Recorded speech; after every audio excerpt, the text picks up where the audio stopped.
কিন্তু দেখেন আমার ফোনটা কীরকম দেখতে পাচ্ছেন, দেখেন ব্রাইটনেসটা কীরকম হয়ে গেছে। তো বন্ধুরা আজকে কিন্তু আইফোনে অসাধারণ একটা সেটিং দেখাবো। তো সেটিংটা দেখার পর কিন্তু আপনার মাথাটা কিন্তু চক্কর মেরে উঠবে। তো আজকের এই ভিডিওতে কিন্তু আমি আপনাদেরকে দেখাইতেছি। তো যাদের আইফোন রয়েছে তারা কিন্তু সেই সেটিংটা কিন্তু করতে পারবেন, আর যাদের অ্যান্ড্রয়েড ফোন রয়েছে তারা কিন্তু এই সেটিংটা করতে পারবেন না। তো এটার জন্য কী করবেন, দেখলেই যে মেসেজ বক্স দেখতে পাচ্ছেন, জাস্ট আপনি কিন্তু মেসেজ বক্সে কিন্তু একটা ট্যাপ দিয়ে দিবেন। তো দেখতে পাচ্ছেন আমি মেসেজ বক্সে একটা ট্যাপ দিয়ে দিলাম। ট্যাপ দিয়ে দেওয়ার পর কিন্তু জাস্ট এরকম ইন্টারফেস শো করবে। তো আপনার সবগুলো মেসেজ কিন্তু এই জায়গায় শো করবে। শো করার পর কিন্তু যে কোনো একটা মেসেজে কিন্তু আপনি ট্যাপ দিয়ে দিবেন।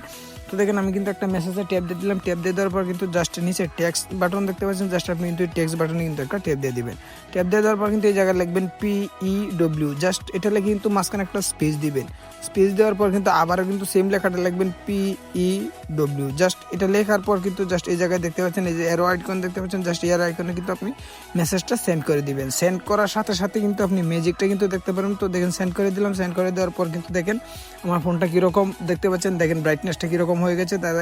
অসাধারণ কিন্তু এই সেটিংটা কিন্তু আপনি জাস্ট যতবার আপনি করবেন ততবারই কিন্তু আপনি এই মেসেজটা কিন্তু যদি সেন্ড করেন এরকম সিস্টেমটা কিন্তু আপনি দেখতে পাবেন। তো যাদের আইফোন রয়েছে তারাই কিন্তু এই সেটিংটা করতে পারবেন, যাদের অ্যান্ড্রয়েড ফোন রয়েছে তারা কিন্তু এটা করতে পারবেন না। তো আশা করি বুঝতে পারছেন, দেখেন কি সুন্দর অসাধারণ কিন্তু একটা লুক দিয়েছে। তো আশা করি বুঝতে পারছেন, যদি না বুঝেন অবশ্যই কমেন্টের মধ্যে জানাবেন। নেক্সট টাইম পরবর্তী কোনো ভিডিও দিয়ে আবার বুঝিয়ে দেওয়ার চেষ্টা করবো। তো আজকে এই পর্যন্ত, নেক্সট টাইম পরবর্তী কোনো ভিডিওতে আবার দেখা হবে। ততক্ষণ ভালো থাকেন, সুস্থ থাকেন, আল্লাহ হাফেজ।